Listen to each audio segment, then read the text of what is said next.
welcome back to the Chamber's Radio Hour. We're here with Bob Porter. Spent a number of years here at the Chamber, and now he has his own business. So, Bob, why don't you talk a little bit about that business? Because that, what we were just talking about in this last segment about all of what you're working with on behalf of the Chamber and the Public Policy Committee is affecting all businesses.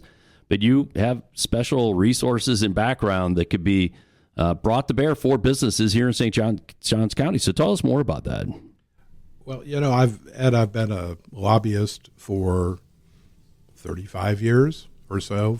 Started in D.C., kind of learned the ropes up through the food chain, came down here with my wife, a fourth-generation St. Augustinian, and began work at the Chamber, basically helping to build up a government affairs public policy practice.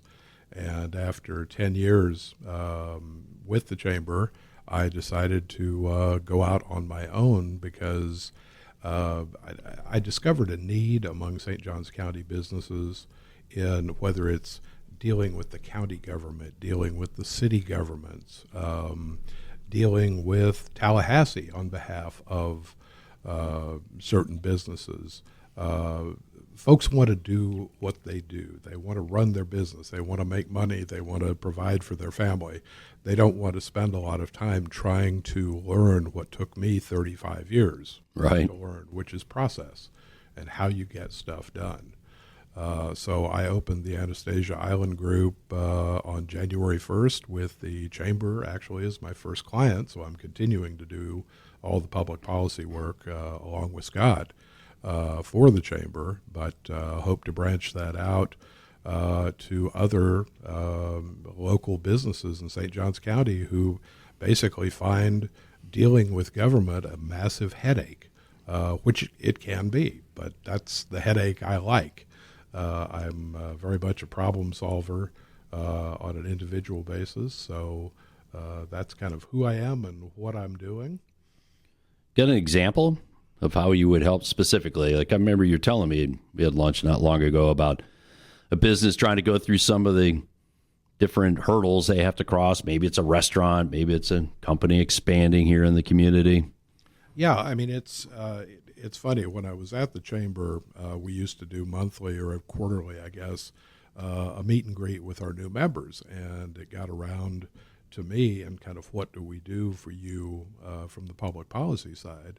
And I used the example of, have you ever tried to get a sign for your new business in St. Johns County?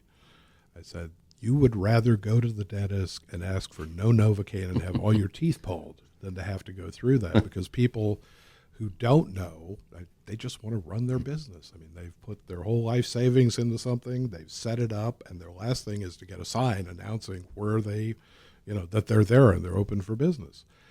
And then they discover that, oh, gee, we only have two municipalities in St. Johns County, the beach and the city of St. Augustine, and every other municipal function, if you live outside of those two jurisdictions, is run by St. Johns County. Well, it turns out that there is a very nice guy in a very small office up in Ponte Vedra who deals with signs. And you have to find that person and hold their hand and walk them through the different steps in order for them to approve that. So on a very kind of simplistic level where most people would be beating their head against the wall, I learned, I met the people, I know how the process works, and I can offer that kind of, almost like a mountain guide Sherpa, walk you through the process to get, because at the end of the day, you want to get stuff done. And that's what I like to cut through a lot of the red tape and just allow businesses to do what they're really good at doing and let me help you along. Well, share your contact information. Perhaps somebody's listening out there. I got to get a hold of Bob. I have a very unique phone number. I kept it from D.C., but it's area code 202-330-1912. I'm in the process of setting up a website, but the name of the firm is Anastasia Island Group, and you can Google it because I have, and it's listed there, so that's the best way to get hold of me. Yeah, and Ed, I think a lot of times when you're opening a new business, a small business, you don't know what you don't know. You're trying to navigate that process of all of the local permits, the state permits, the federal permits, the tax permits, getting your electricity turned on, getting your permits, getting your inspections done.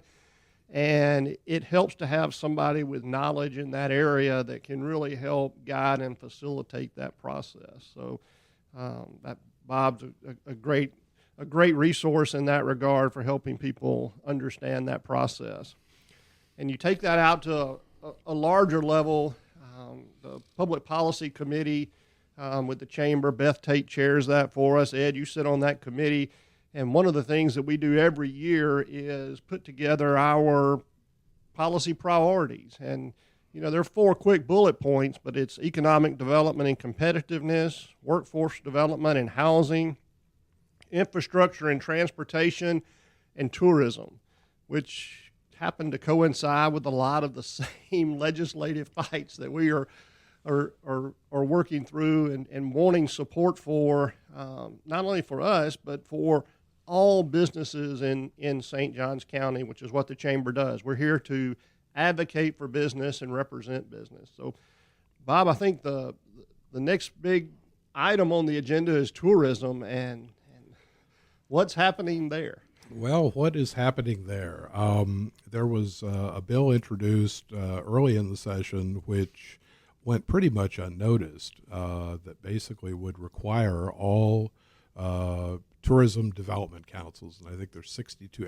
Virtually every county in Florida has one, and they're the folks who do all the advertising out of their county to bring tourists in.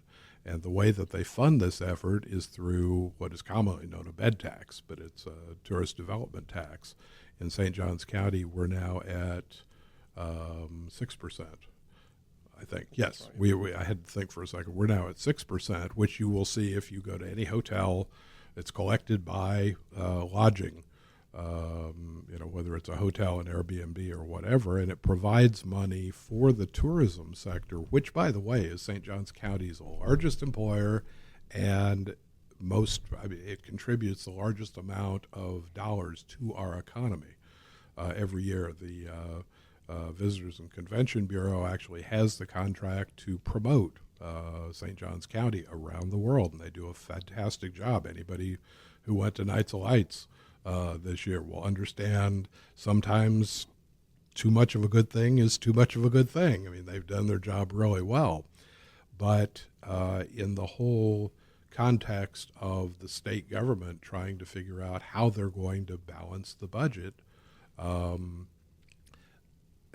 this is a huge amount of money. We bring in about $22 million a year, but I think Orange County brings in $150 million a year in bed taxes.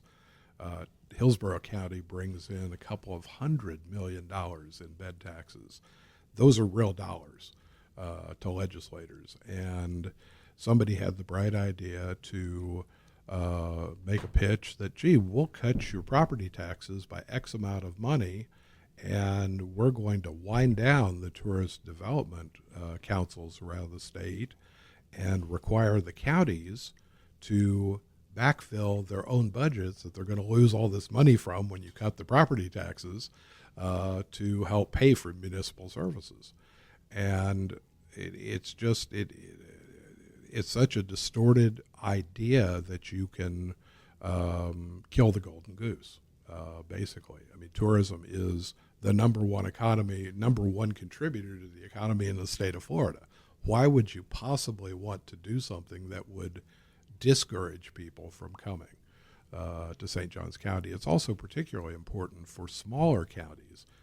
We don't have Disney. We don't have Universal Studios.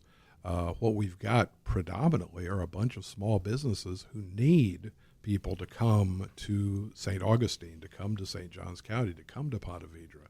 And we rely, and our tourism sector relies very heavily on that kind of money to bring the tourists in, because they spend money. They pay sales taxes. They keep our businesses going.